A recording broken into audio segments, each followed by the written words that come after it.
پاکستان اور IMF نظر ثانی شدہ معاشی اور مالیاتی فریم ورک پر اتفاق رائے کے قریب۔ اسلام آباد۔ پاکستان اور بین الاقوامی مالیاتی فنڈ کے درمیان موجودہ مالی سال کے لیے نظر ثانی شدہ معاشی اور مالیاتی فریم ورک پر اتفاق رائے قریب آ گیا ہے۔ فریم ورک کے تحت federal board of revenue FBR کی ٹیکس وصولیوں کا ہدف کم کر کے جون 2026 تک 134.5 کھرب روپے کر دیا جائے گا۔ IMF اور پاکستان حکام کے درمیان $7 ارب کے extended fund facility EFF programme کے تحت سٹاف لیول معاہدے تک پہنچنے کے لیے ورچوئل مذاکرات جاری ہیں۔ FBR مالی سال 2025-26 کے لیے IMF کے ساتھ طے شدہ GDP کے 11% کے ٹیکس ٹو GDP تناسب کا ہدف حاصل کرنے میں ناکام رہنے کا خدشہ ہے۔ موجودہ مالی سال کے پہلے 8 ماہ میں نظر ثانی شدہ ہدف کے مقابلے میں 428 ارب روپے کی ٹیکس وصولی کم رہی ہے۔ اسرائیل کے ایران پر فضائی حملے۔ تہران اور دیگر شہروں میں دھماکوں کی آوازیں۔ تہران کے انقلابی اسکوائر کے قریب نائب سپریم لیڈر مجتبیٰ خامنہ سے یکجہتی کے لیے نکالی گئی ریلی کے دوران امریکہ اور اسرائیل نے حملہ کر دیا۔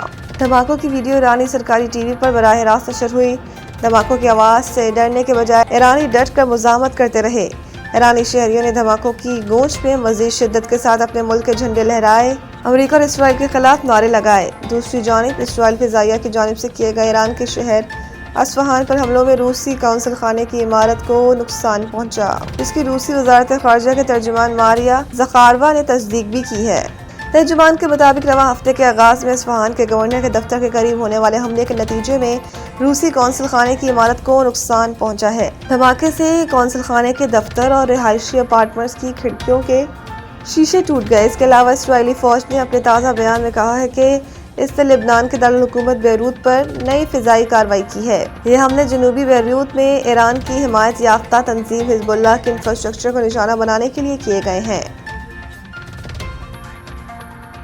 عمران خان کی ہسپتال منتقلی درخواست پر اعتراضات دور کرنے کے لیے مہلت کی استدعا منظور۔ کیس کی سماعت جسٹس انعام امین منہاس نے کی۔ عدالت نے رجسٹرار آفس کو ہدایت کرتے ہوئے کہا کہ حکم دیا کہ کتنے کیسز اس طرح کے زیر التوا ہیں رپورٹ فراہم کریں۔ درخواست گزار ڈاکٹر عظمیٰ کے وکیل عدالت کے سامنے پیش ہوئے۔ انہوں نے کہا کہ رجسٹرار آفس نے کچھ اعتراضات لگائے، عدالت آئندہ ہفتے کیس لگا دے، ہم اعتراضات دور کر دیتے ہیں۔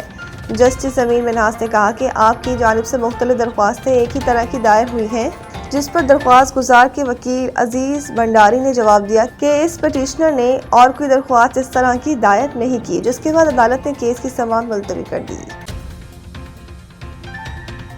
ایران جنگ میں ٹرمپ کا بڑا یو ٹرن، حملے کی ذمہ داری اپنے داماد سمیت مشیروں پر ڈال دی۔ امریکی اخبار کی رپورٹ کے مطابق فلوریڈا میں پریس کانفرنس کے دوران ٹرمپ نے بتایا کہ ایران سے متعلق صورتحال تیزی سے ایک ایسے مرحلے پر پہنچ گئی تھی جسے انہوں نے پوائنٹ آف نو ریٹرن قرار دیا۔ ان کے مطابق مذاکرات کار سٹیو وٹکاف، مشیر جیرڈ کرشنر اور وزیر دفاع پیٹ ہیگسیٹ کے ساتھ مشاورت کے بعد انہیں یقین ہو گیا تھا کہ ایران امریکہ پر حملے کی تیاری کر رہا ہے۔ ٹرمپ کا کہنا تھا کہ اگر امریکہ پیشگی کارروائی نہ کرتا تو ایران ایک ہفتے کے اندر حملہ کر سکتا تھا۔ انہوں نے دعویٰ کیا کہ امریکی حملوں میں ایران کی 51 بحری کشتیوں کو تباہ کیا گیا، جبکہ ڈرون بنانے والی تنصیبات کو نشانہ بنانے کے بعد ایرانی ڈرون حملوں میں 83% کمی آئی ہے۔ امریکی صدر نے مزید کہا کہ امریکہ کے پاس ایسے کم لاگت دفاعی انٹرسیپٹرز موجود ہیں جو ایرانی ڈرون خطرات کا مؤثر جواب دے سکتے ہیں۔ ٹرمپ نے ایران کو خبردار کرتے ہوئے کہا کہ اگر تہران نے عالمی تیل کی ترسیل میں رکاوٹ ڈالنے یا باب الہرمز بند کرنے کی کوشش کی تو امریکہ سخت فوجی رد عمل دے گا۔ انہوں نے یہ بھی عندیہ دیا کہ عالمی توانائی منڈی کو مستحکم رکھنے کے لیے بعض تیل سے متعلق پابندیوں میں نرمی پر غور کیا جا سکتا ہے۔ ایک اور بیان میں ٹرمپ نے کہا کہ ایران کے ساتھ جاری جنگ جلد ختم بھی ہو سکتی ہے، تاہم انہوں نے تہران کو مزید کشیدگی سے باز رہنے کی تنبیہ کی۔